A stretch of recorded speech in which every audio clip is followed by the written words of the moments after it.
Carta à igreja em Pérgamo. Apocalipse capítulo 2, do versículo 12 ao versículo 17. Nós vamos fazer a leitura bíblica. Versículo 12 nos diz: Ao anjo da igreja em Pérgamo, escreva: estas coisas diz aquele que tem a espada afiada de 2 gumes. Conheço o lugar onde você mora, que é o lugar onde está o trono de Satanás. Sei que você conserva o meu nome e não negou a fé que tem em mim, mesmo nos dias de Antipas, minha testemunha, meu fiel, que foi morto na cidade de vocês, aí onde Satanás habita. Tenho, porém, contra vocês algumas coisas. Estão aí em seu meio os que sustentam a doutrina de Balaão, o qual ensinava Balaque a armar ciladas diante dos filhos de Israel, para que comessem coisas sacrificadas aos ídolos e praticassem a prostituição. Além disso, estão também aí em seu meio os que seguem a doutrina dos nicolaítas. Portanto, arrependa-se, senão irei até aí sem demora e lutarei contra eles com a espada da minha boca. Quem tem ouvidos, ouça o que o Espírito diz às igrejas. Ao vencedor, darei do maná escondido, também lhe darei uma pedrinha branca, e sobre essa pedrinha um novo nome escrito, o qual ninguém conhece, exceto aquele que o recebe. Amém?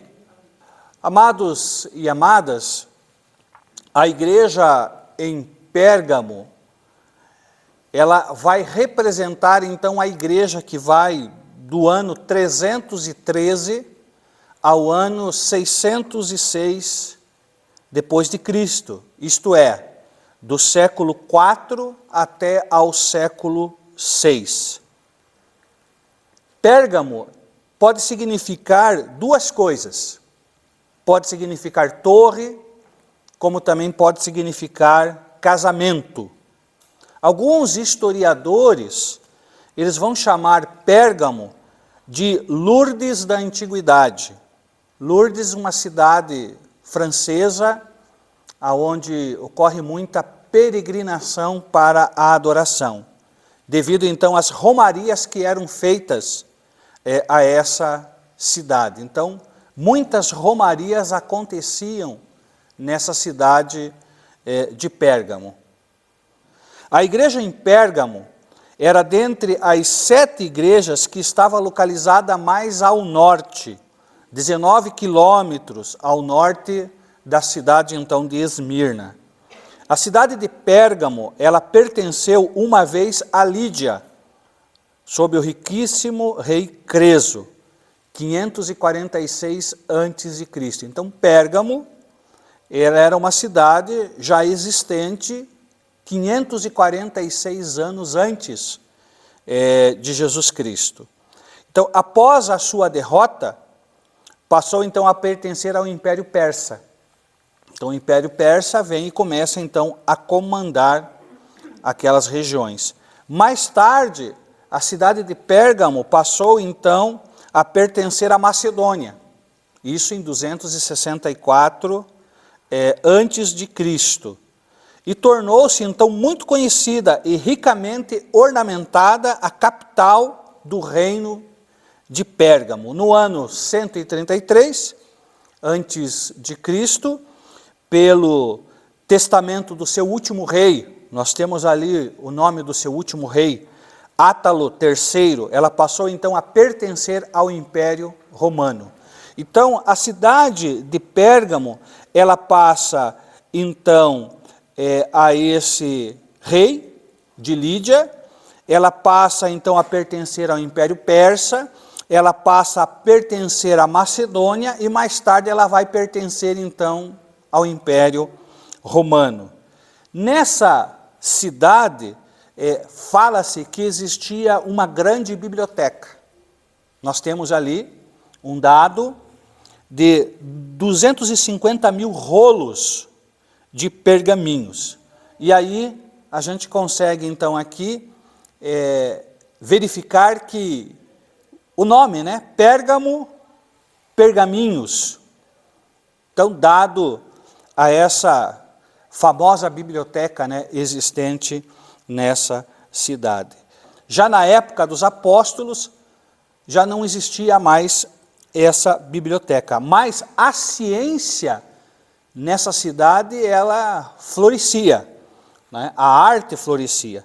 Também hoje, a cidade de Pérgamo ainda existe, mas com um outro nome, né? Está ali, se chama-se então Bergama, que é habitada hoje por gregos e turcos. Então, um breve histórico, né, para nós, dessa história da cidade. Então, dentre essa história da cidade, aqui se instala a igreja, seguidora, então, de Jesus Cristo. Agora, não tem como a gente descartar que de todos esses impérios, de todos esses governos que passaram e que Pérgamo, então, pertenceu, não podemos com certeza afirmar a presença de muitas religiões nessa cidade. Então você vê ali que Pérgamo concentrava várias bases de culto do paganismo. Então o paganismo, ele é muito forte na cidade de Pérgamo. Bom, na cidade de Pérgamo tinha lá um templo, onde se autorizava-se a adoração regular ao imperador. O imperador tinha um templo para a adoração dele próprio. Então, havia um templo fora de Roma e estava então na cidade de Pérgamo. Tinha também outros templos. Nós temos aqui o grande templo de Zeus, ou Sóter, com um gigantesco altar, cuja o nome significa então Salvador, Zeus, o Deus trovão. E possuía ainda uma grande torre, né, que também era dedicada a Zeus. Também em Pérgamo, ela era famosa porque ela também tinha um outro templo, templo de Esculápio. Olha o nome, né? Templo de Esculápio, que era considerado o deus da medicina, o deus da cura. E qual é o símbolo? Uma cobra. Na Grécia, então, nasceu o mito de Esculápio, através de uma cobra. Em Pérgamo, nós tivemos, então, a origem dos hospitais. Em Pérgamo que se dá, então, a origem desses hospitais. Tamanha força da adoração, a Esculápio. Então as pessoas, elas se dirigiam muito a essa cidade para receber a cura, né, para serem curados. Qual que era então o ritual que se dizia? Que durante a noite apareceria uma cobra, as pessoas que iriam receber então a cura. Caso a cobra não aparecesse, a pessoa não era curada. A cobra passou a ser adorada como símbolo da medicina e chegou até os nossos dias na forma de uma cobra enrolada em um cálice. Você vê lá nos jalecos dos médicos, né, o símbolozinho da cobra, né, enroladinha num cálice. Então, a história vem aqui de Pérgamo. Pérgamo, então, que lança, né, por causa da adoração a esse deus, né, Esculápio, que era considerado então o deus da medicina, o deus da cura, simbolizado então numa cobra. O que é importante a gente saber com relação então à cidade de Pérgamo? Que nessas mudanças, nessas tomadas de direção desses líderes, desses governadores, Pérgamo se torna então um centro de adoração. Então tudo se tinha dentro de Pérgamo. o que o Senhor Jesus diz ali? Conheço o lugar onde você mora, que é o lugar onde está o trono de Satanás. Quer dizer, há vários templos, inúmeros deuses.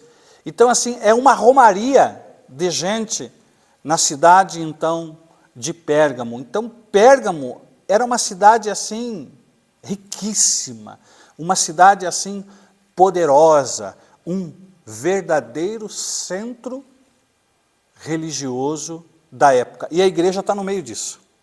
O paganismo se instalou em Pérgamo de tal forma que a igreja de Jesus, ela foi então sendo conduzida a um casamento com o mundo.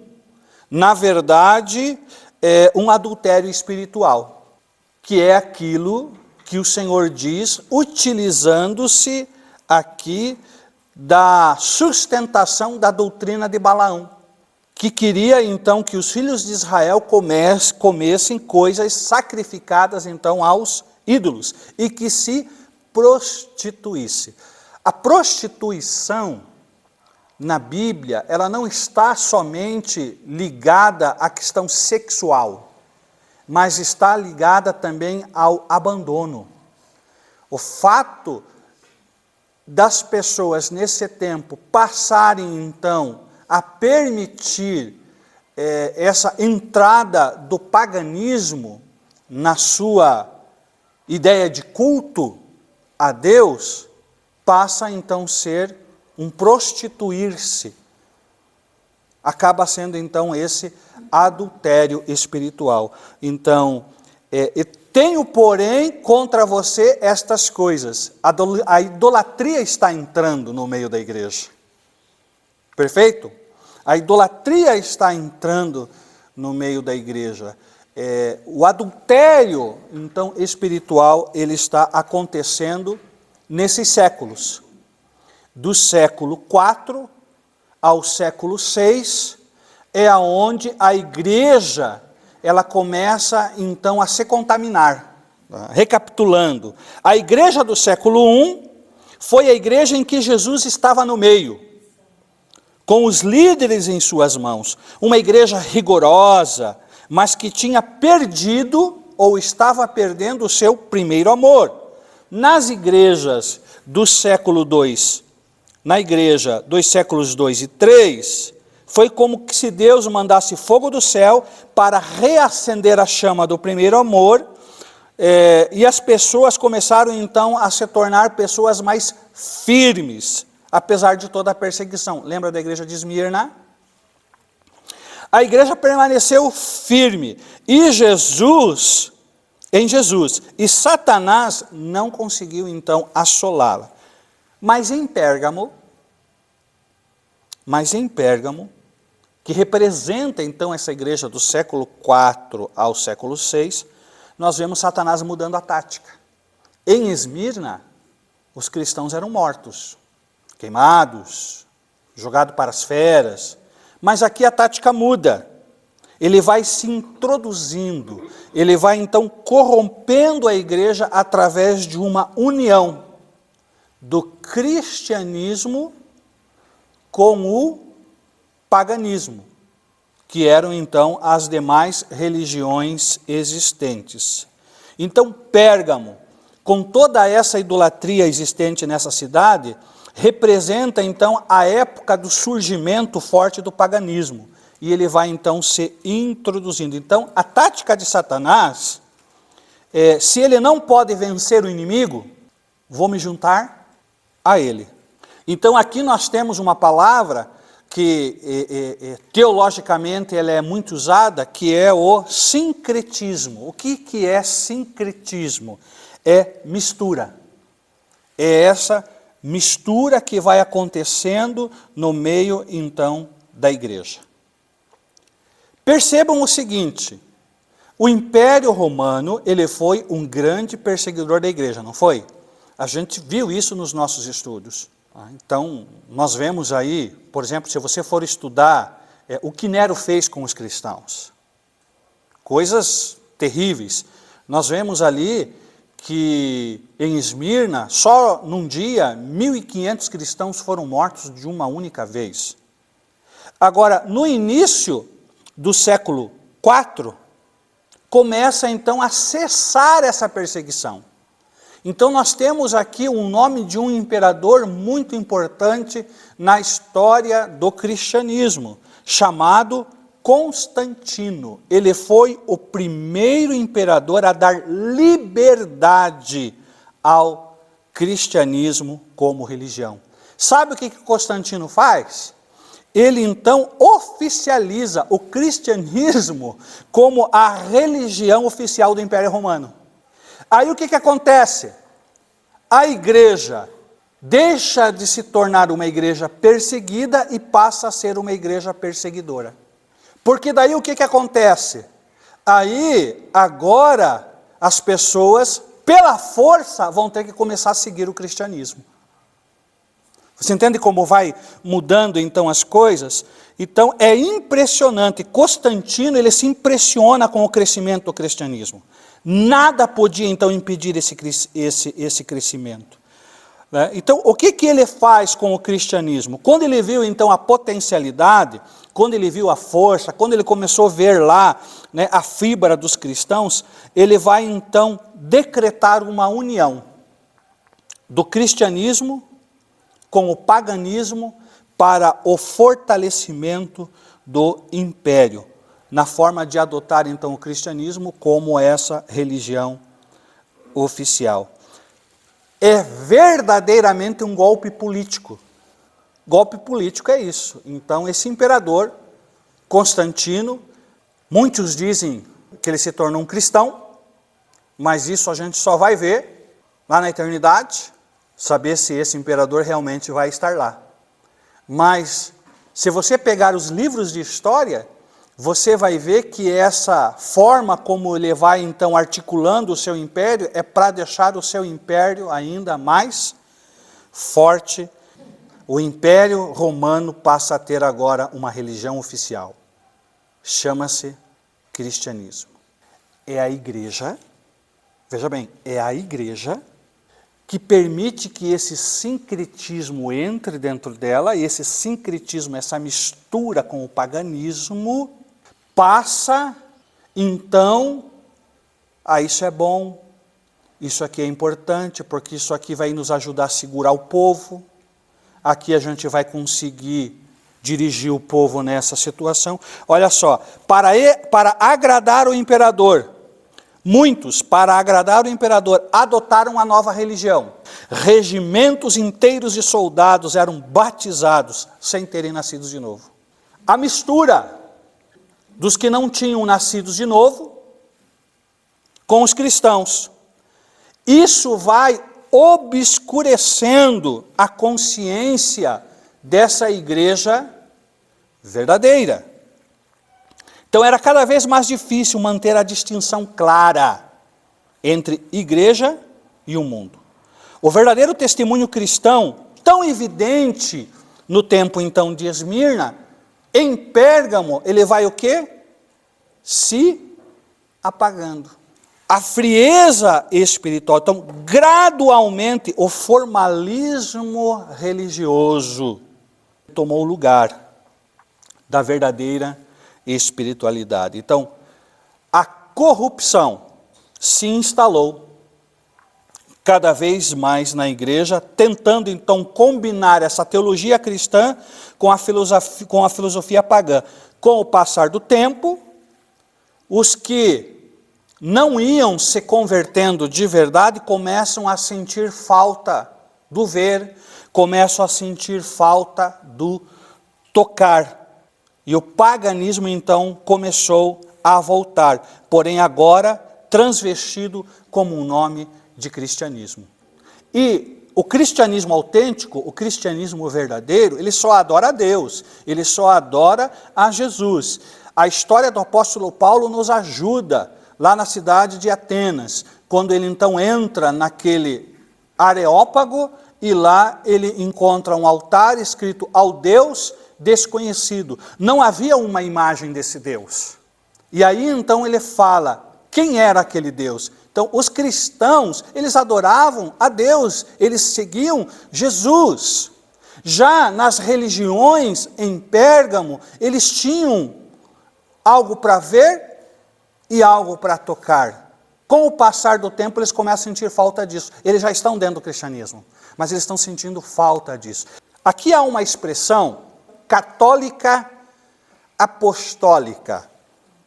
Ela faz parte de uma divulgação, então, inicial dos apóstolos. Católica quer dizer universal.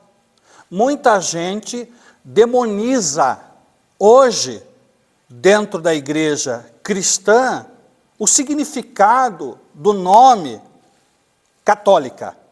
Apostólica, ela quer dizer fundada ou num fundamento, numa doutrina, e nesse caso aqui, dos apóstolos. Então, a verdadeira igreja de Jesus, ela é católica e apostólica. Ela é universal e sustentada e fundada na doutrina dos apóstolos. Porém, essa palavra romana, ela passa então a ser acrescida mais tarde.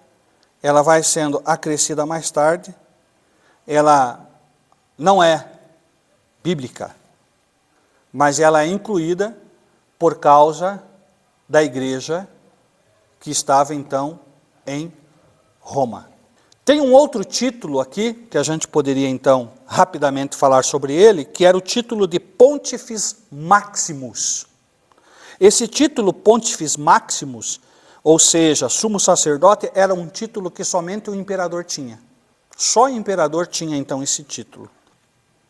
Agora, em 606, depois de Cristo, um homem chamado Bonifácio III passou então a intitular-se Bispo Universal, com a passagem desse título. Então, Bonifácio III, ele recebe de um imperador chamado Focas, eu creio que é Focas, ele recebe desse imperador então esse título, Pontifex Maximus, que passou então a ser chamado Papa.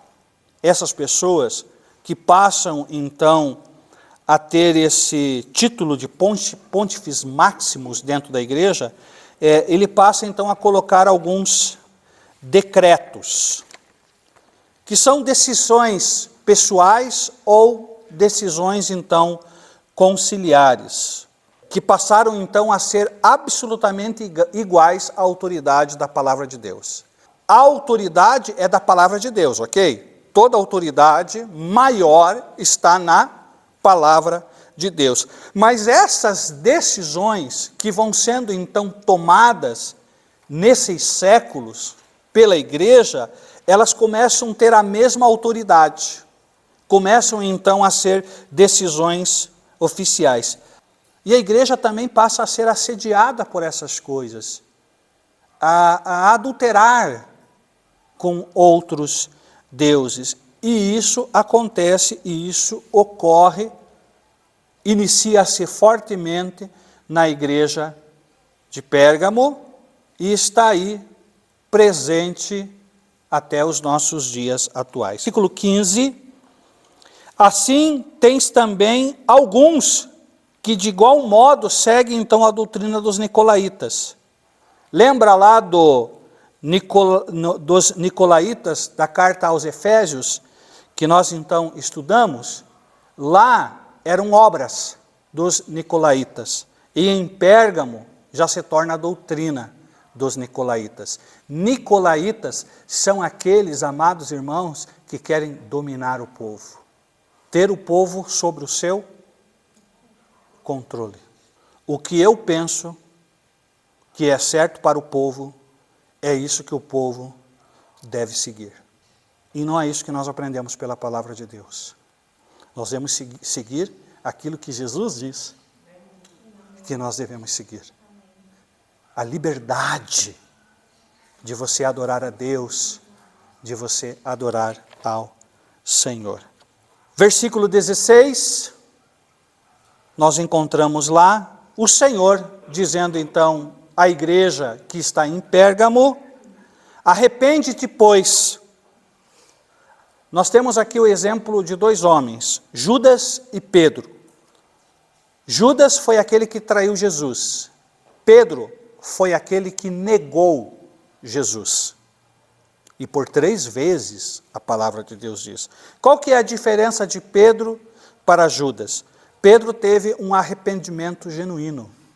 Ele se arrependeu verdadeiramente e continuou sendo apóstolo de Jesus. Já Judas, ele teve apenas um remorso por aquilo que ele tinha feito. E o remorso levou ele a tirar a sua própria vida. Tá? Arrepende-te, pois. É isso que o Senhor está dizendo a essa igreja. Ou senão, virei a ti em breve, e contra eles batalharei com a espada da minha boca. Espada, lá no começo, no versículo 12, ela é vista, a palavra de Deus, ela é vista com remédio, como remédio. A espada que está escrito no versículo 12, ela vem como remédio. A palavra de Deus é remédio. Amém? Mas no versículo de número 16, ela pode ser usada como juízo, pois é a mesma palavra que vai nos julgar. João capítulo 12, versículo 48 nos diz: quem me rejeita e não recebe as minhas palavras, tem quem o julgue, a própria palavra que falei. Então, a palavra de Deus, ela pode ser remédio para a nossa vida. Mas quando nós lutamos contra Deus, ou contra as coisas de Deus, ou contra a própria palavra de Deus, ela passa a ser essa espada que virá então para julgar. É isso que Jesus está dizendo. Virei a ti em breve, e contra eles batalharei com a espada da minha boca. Quer dizer, sabe tudo isso que foi criado durante todos esses séculos, instituído pelo homem, vai passar pelo fio da palavra de Deus. E se não tiver em conformidade com a palavra de Deus, vai ser destruída. Versículo 17, o que diz aí? Ao que vencer, darei do maná escondido. Quem é o pão que desceu do céu? Nós temos a experiência do povo de Israel no deserto, que recebia o alimento, o pão, que caía do céu. Mais tarde, Jesus Cristo vai dizer que Ele é esse pão, Ele é esse alimento. Então, o maná escondido é o próprio Jesus, é o pão que o mundo não vê, por isso Ele está escondido. Então, aquele que vencer todas estas coisas, e eu tenho certeza que você que está aqui nessa manhã está classificado como esse vencedor, que entendeu e que compreendeu as verdades das Escrituras Sagradas, sabe, nós temos que começar a declarar isso na nossa vida. Nós temos que começar a declarar isso na nossa vida.